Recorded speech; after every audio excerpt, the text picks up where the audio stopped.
하나님은 인간에게만 말을 하게 하셨어요. 그래서 우리 축복하는 것이 아무것도 아니다, 별거 아니다, 뭐 그렇게 한다고 되겠나 이렇게 생각하면 그 생각대로 진짜 아무것도 아니고 별거 아니고 그 인생이 참 비참하게 되지만 믿고 축복하고 그렇게 격려하고 사랑하면 놀라운 일이 생깁니다.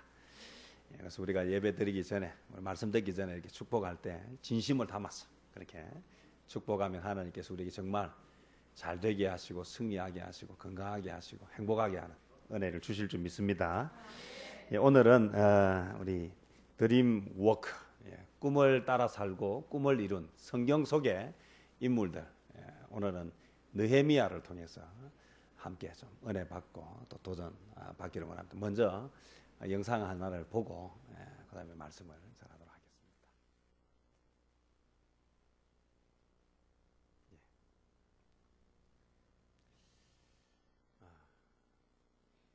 하겠습니다. 116번 이름이 정소향이라고 하는 애기 엄마예요. 이제 미혼모죠. 21살에 지금 인터뷰를 한 내용이에요. 저는 오늘 우리 꿈을 이루어가는 사람에게 있어서 가장 중요한 것, 오늘 함께 한번 생각하고 싶은 내용은 책임이라고 하는 단어예요.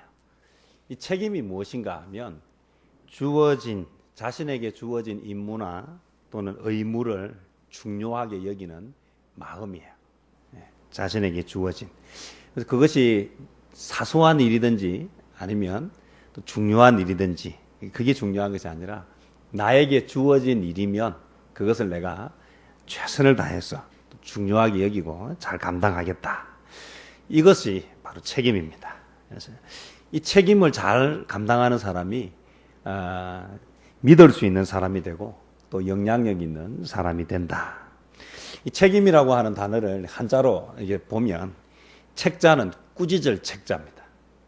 그 다음에 임자는 맡을 임자예요. 이 말은 맡겨진 일을 제대로 감당하지 못하면 기꺼이 꾸중을 듣겠다. 이게 책임이에요. 그래서 하다가 뭐 잘 되면 좋고 안 되면 그만인 게 아니라 이 일은 나에게 맡겨진 일이기 때문에 최선을 다해서 내가 감당하고 결과가 좋지 않을 때는 그것에 대해서 내가 기꺼이 꾸중을 듣겠다. 이런 자세를 가진 사람이 책임 있는 사람이다. 자신에게 맡겨진 일을 제대로 감당하고자 하고 또 최선을 다했지만 결과가 좋지 않을 때는 그것에 대해서 꾸중을 기꺼이 듣겠다. 이게 책임이라는 말이에요.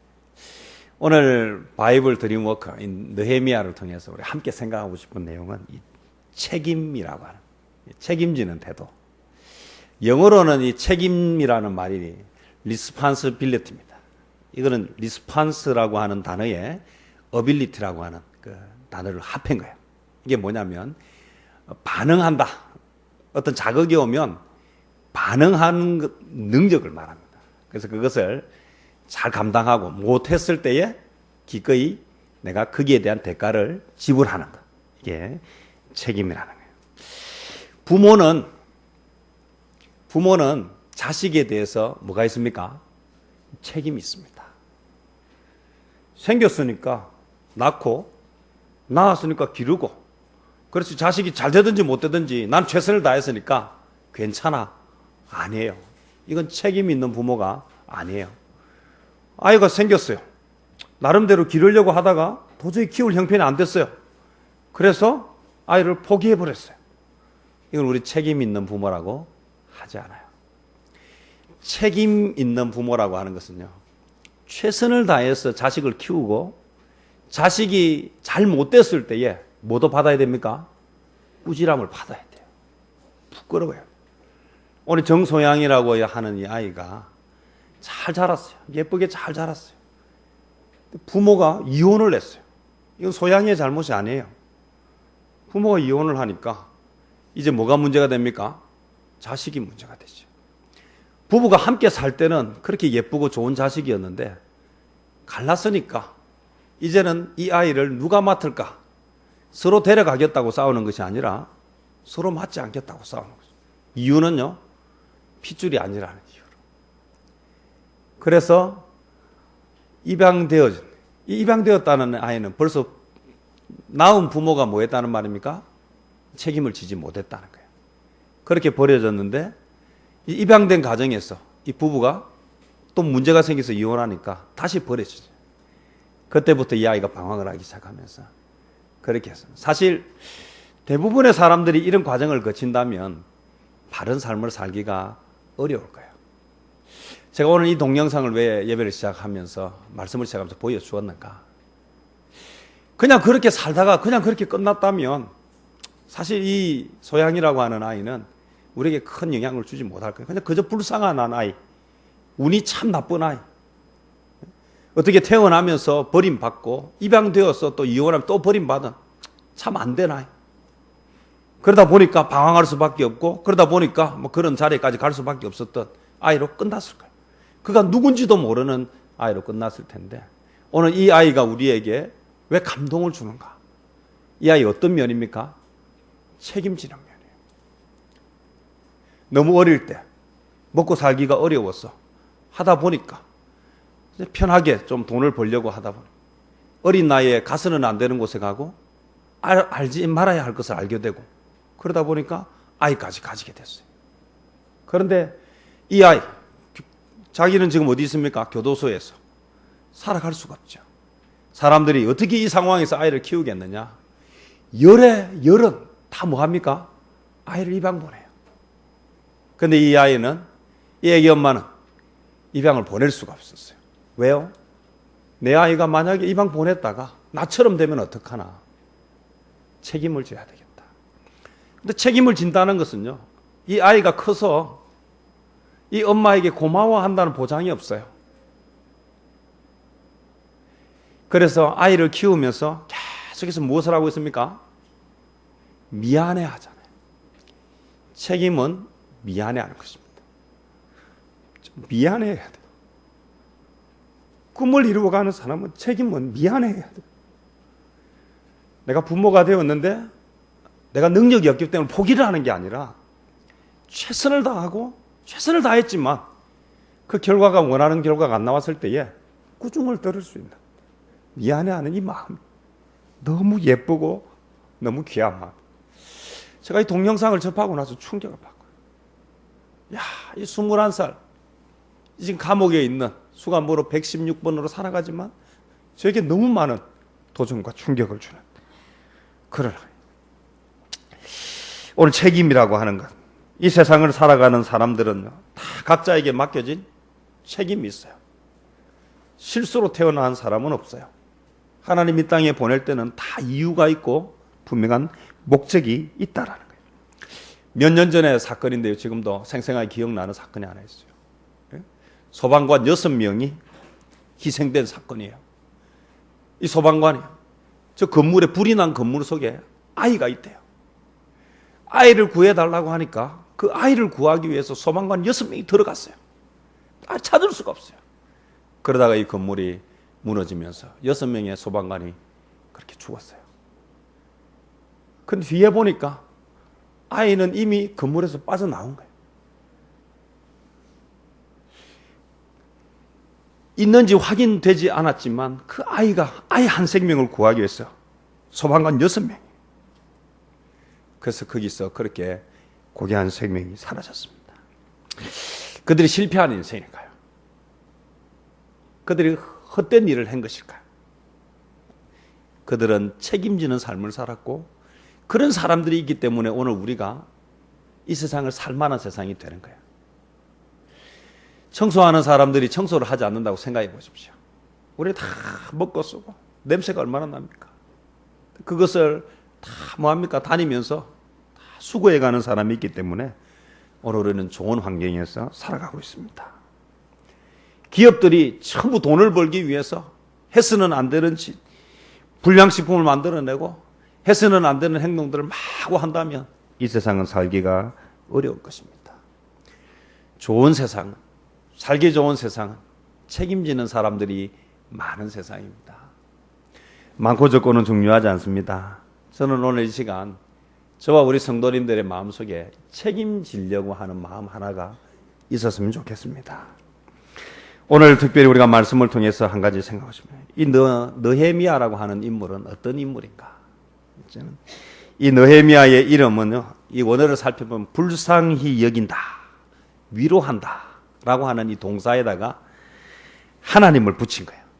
그래서 하나님이 위로하시고 하나님께서 불쌍히 여기시고, 그래서 하나님의 슬픔, 하나님의 위로라고 하는 뜻이 이 느헤미야예요. 이 느헤미야가 살던 시대는 어떤 시대였는가? 나라가 사라져 버렸어요. 그래서 포로로 잡혀간 그 포로 가운데에서 태어났어요. 느헤미야는 고향을, 조국을 알지 못하고 외국에서, 페르시아에서 태어나고 자랐어요. 그런데 중요한 건요, 그가 오늘 성경 본문에 보니까 눈물을 흘리고 있다 그랬어요. 그는 왜 이렇게 눈물을 흘릴까? 무엇이 그로 하여금 눈물 흘리게 만들었을까? 내용이 뭐냐? 3절에 보니까 이렇게 이야기합니다. 그들이 내게 이르되, 유다로부터, 고향 조국으로부터 왔던 사람들이 느헤미야에게 뭐라고 이야기했는가?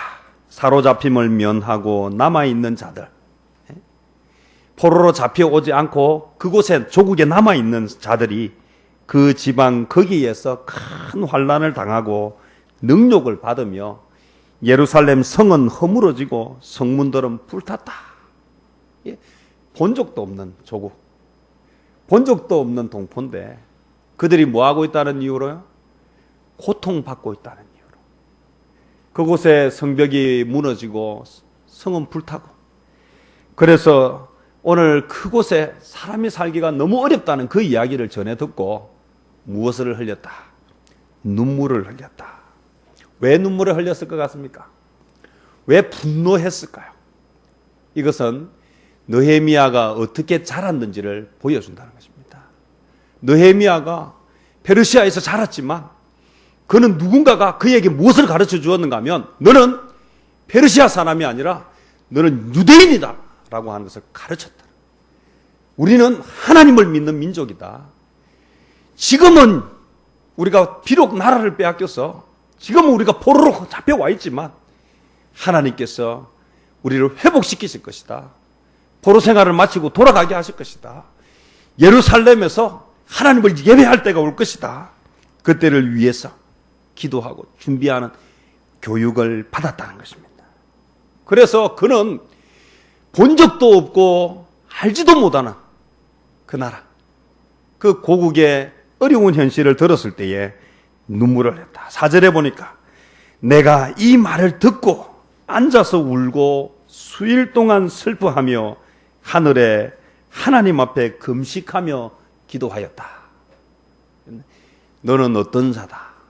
교육을 받았기 때문에 가능하다는 것입니다. 저는 오늘 우리가 가르쳐야 한다고 생각합니다. 모세도 마찬가지입니다. 모세가 어릴 때야 어떻게 됩니까? 3달 동안 100일이 다 돼가니까 아이가 울음소리가 너무 커서 숨길 수가 없어서 어떻게 했다고 했습니까? 갈대 상자에 태워서 그렇게 물에 띄워 보냈더니 애굽의 공주가 구했습니다. 그러면서 왕궁에서 자랐어요. 모세가 언제부터요? 갓나라이 때, 돌도 되기 전에서부터 애굽의 왕궁에서 왕자로 자랐습니다. 그런데 나이 40이 되었을 때에 자기 민족을 괴롭히고 자기 동포를 괴롭힌다는 이유로 평생 동안, 40평생 동안 자기가 도움받고 자기를 키워줬던 그 나라 애굽의 군사를 죽이잖아요. 왜 그랬겠습니까? 그 40년 동안 그에게 뭐가 가르쳐졌습니까? 너는 이집트 사람이 아니라 너는 유대인이다. 너는 이스라엘 사람이다라고 하는 것을 가르쳤다. 그래서 너의 소속과 너의 정체성을 분명하게 알아야 한다고 자랐다. 오늘 이것은 모세로 하여금 왕자로, 애굽의 왕자로 사는 그 40년 세월보다 하나님의 백성으로 사는 것을 더 귀하게 여기게 만들었다. 오늘 다윗도 마찬가지예요.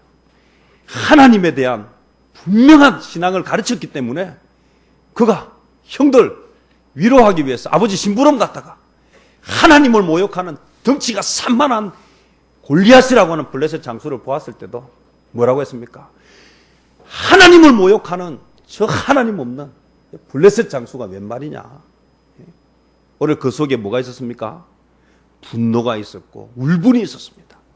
무엇이 그렇게 만들었습니까? 그 안에 정체성을 심어 주었기 때문입니다. 요셉이라고 하는 인물 역시도 마찬가지입니다.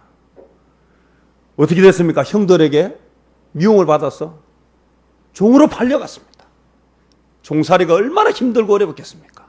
말도 통하지 않고 피부색도 다른데 그곳에서 힘들게 어렵게 살아가는데 그가 이제 먹고 살만해졌어요.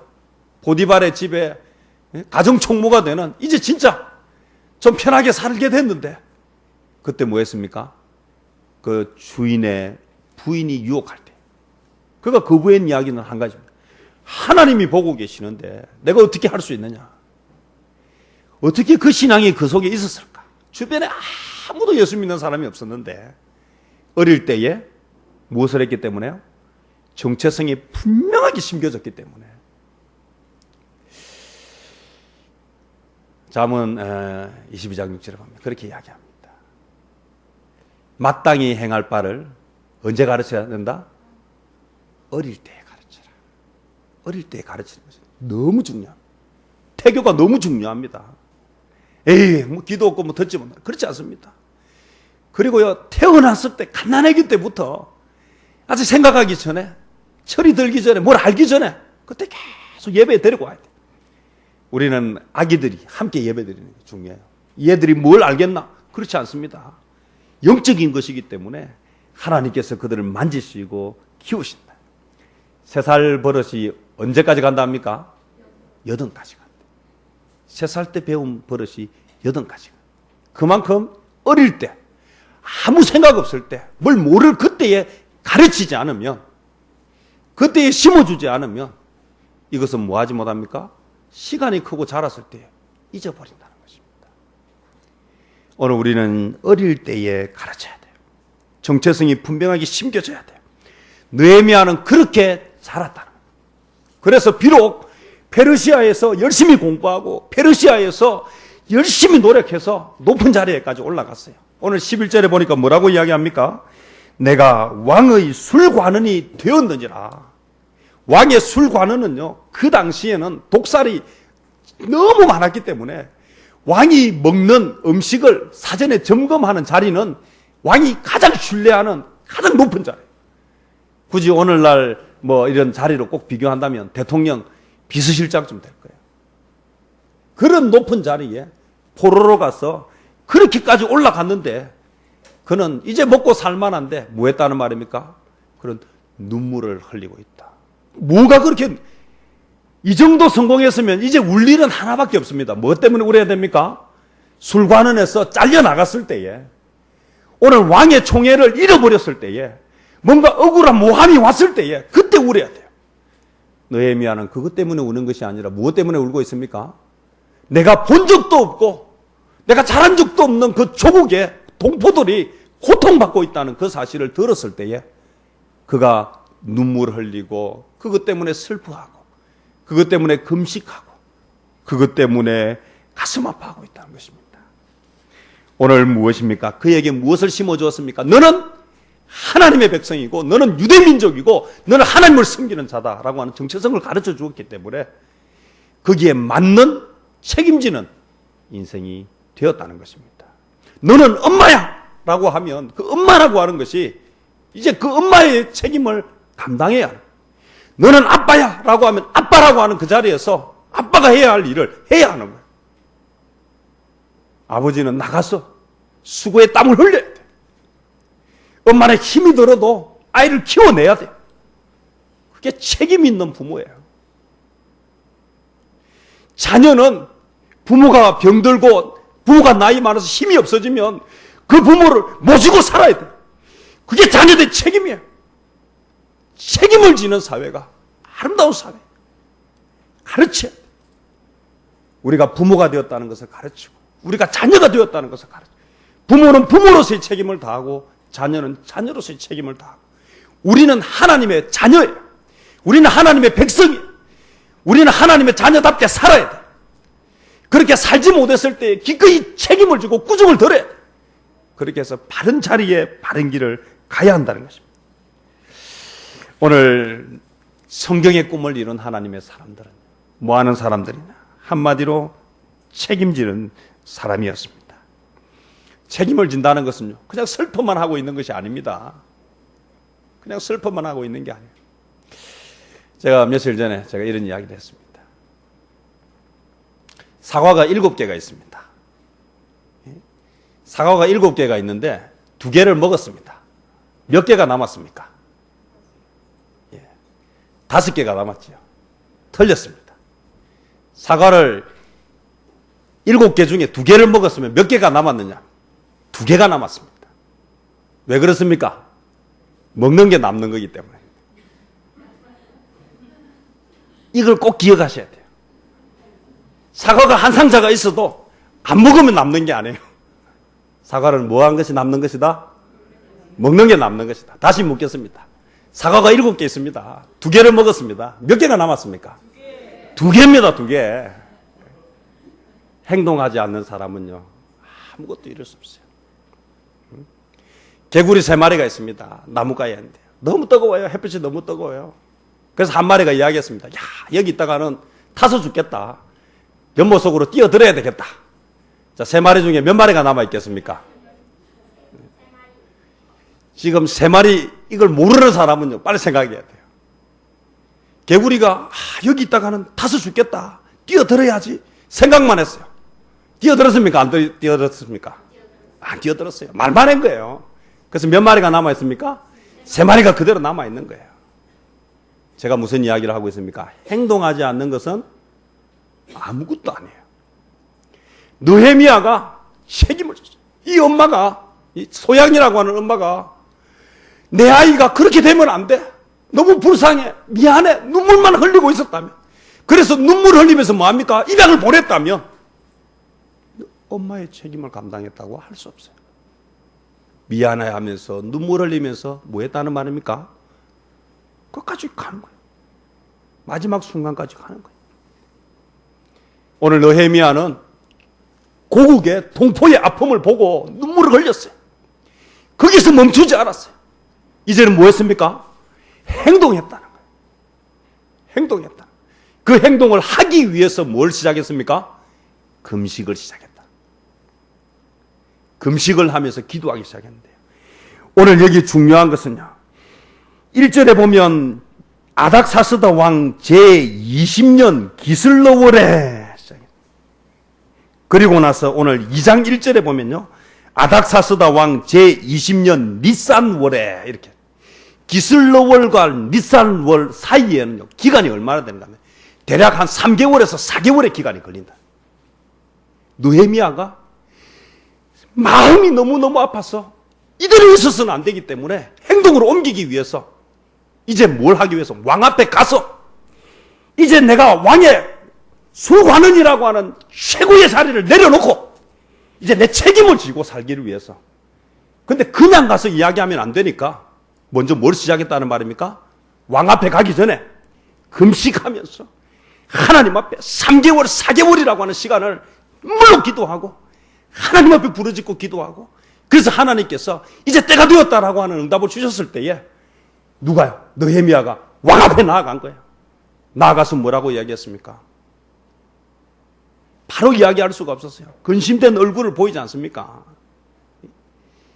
오늘 결국은 느헤미야의 가슴 속에는 뭐가 있다? 결국은 내가 여기서 잘 먹고 잘 사는 것이 아니라 내가 이제 내 조국에 돌아가서 내 동포를 위해서 내가 뭔가를 해야 되겠다라고 하는 그것이 그의 마음속에 정해졌기 때문에 행동으로 옮기고 있습니다. 오늘 우리는 이 시대를 살아가면서 무엇을 하는가? 저는 오늘 이 시대에 하나님의 꿈을 이루는 사람이 되기 위해서 저는 저에게 묻습니다. 너는 어떤 책임을 지고 사느냐? 전 나눔의 교회가 하나님 저에게 맡겨주신 일입니다. 잘 되기 위해서 제가 최선을 다해야 되고, 잘 못되면 제가 하나님께 꾸중을 받을 것입니다. 근데 꾸중 받고 싶지 않아요. 잘하고 싶어요. 저는 비전 리더가 우리 나눔의 교회에 주셨고 저에게 주신 일입니다. 잘하고 싶어요. 사실 그래서 두려워요. 내일은 우리 청소년 1차 나옵니다. 12명의 아이들을 데리고 우리 교회에서 할 텐데, 저는 이들이 마치고 돌아갈 때에 참 좋았다라는 말을 듣고 싶어요. 근데 그게 그렇지 못할 수도 있을 거야. 그래서 포기하는 게 아니라 그러면 제가 비난을 받고 책임을 질 거야. 그럼 뭐가 문제인지, 무엇을 고쳐야 될지 고쳐서 다음 3차를 하고 또 4차를 할 거야. 오늘 우리가 뭔가를 시작할 때 책임을 진다라고 하는 것은 마냥 다 잘 되는 것이 아니에요. 오늘 다음 세대, 한국교회의 위기, 지금 교회가 상당히 위기에 처해 있어요.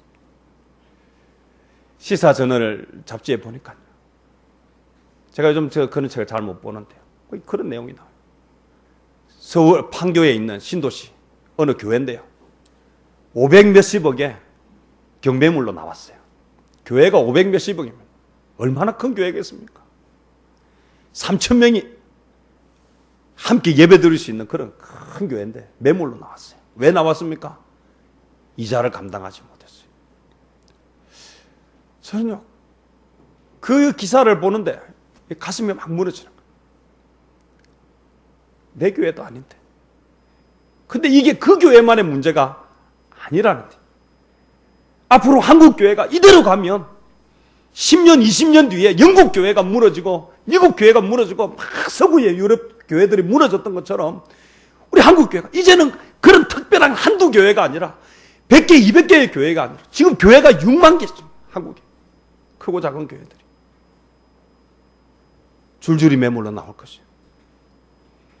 그 교회가 술집으로 변하고 그 교회가 식당으로 변하고 그 교회가 다른 모스코로 변하고 그런 일이 곧 생길 것이다.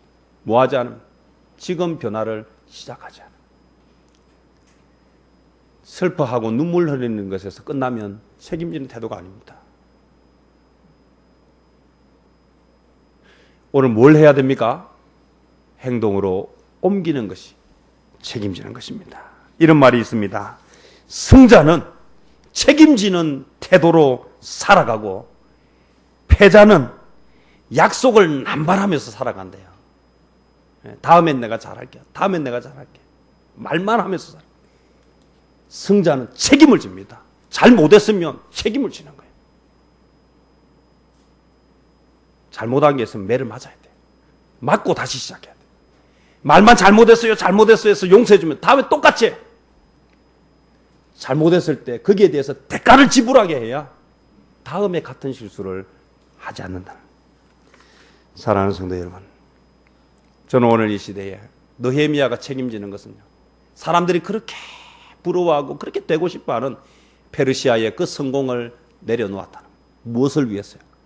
자신에게 맡겨진 사명을 위해서요. 우리 열심히 공부해야 합니다. 예수 믿는 사람 열심히 공부해야 돼요. 예수 믿는 사람 열심히 일해야 돼요. 예수 믿는 사람 부지런해야 돼요. 성실해야 돼요. 예수 믿는 사람 사업도 잘하고 돈도 벌어야 돼요. 그러니까 거기서 멈추면 안 돼요. 더 잘하고 더 높아지고 더 돈을 벌기 위한 것이 목적이 되면 안 돼요.